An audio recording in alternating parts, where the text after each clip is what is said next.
Okay, so the chassis come back from sandblasting now.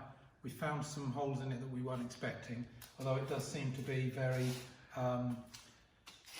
just in very small areas.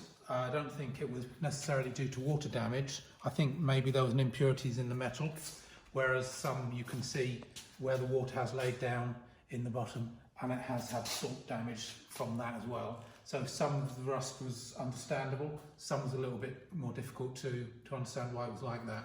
So Steve's welded it up, and what he's done is he's cut the pieces out like this, because it's rusted away, and replaced it with new metal, and then his welding is really quite good, and he's grinding it down, and then where he's cut the patches out and then ground the weld down, you can't see that it's been changed. So it's really good. So if you're going to do something like this, you need to know somebody who can weld, because I can weld, but my welding looks a bit like bird droppings, and then when you lift it up and move it, it breaks apart, which I don't think is right. So you need to know, you don't want to do something like this. You don't want to be welding it together and it falling apart afterwards. This is the foundation of the vehicle after all. We're going to bolt everything else onto it. You don't want to do that and then have bits falling off on it. So we're quite pleased with that actually. There was more than we expected, but some of it, like this one here, he's actually, was an impurity in the metal, and he's welded it and filled the hole with weld and then ground that down.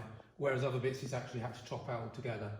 So this is finished now, and he's going to take it back and blast it again, and then it's going to go and be galvanised. I think when it's this good, we were trying to decide whether to galvanise it or not. We were just going to paint it. For instance, the tank here, for instance, this is the petrol tank. So the old petrol tank was rusted through.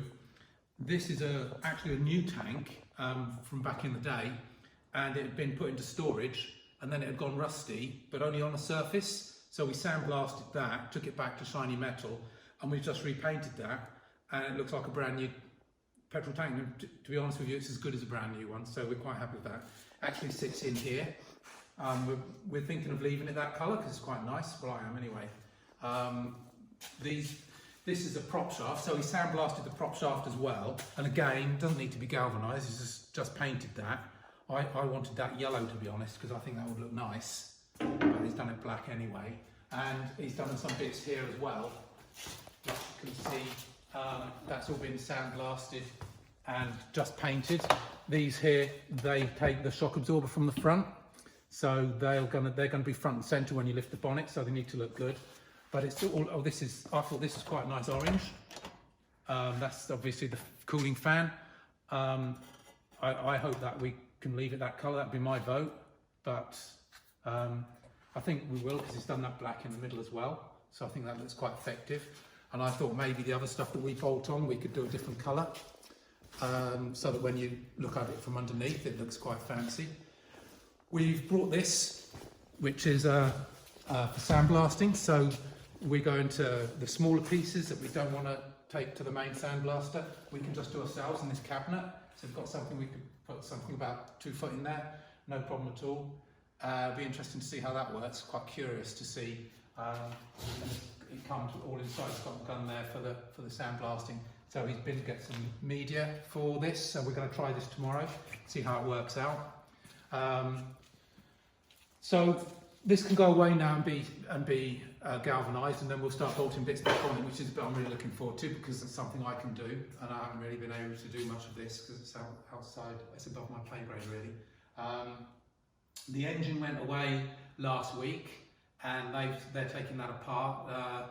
Bit of a problem with, at some point in its life, it's been frozen. Someone had to put antifreeze in. It's actually cracked the block, so we're going to have to replace the block as well, which is unexpected.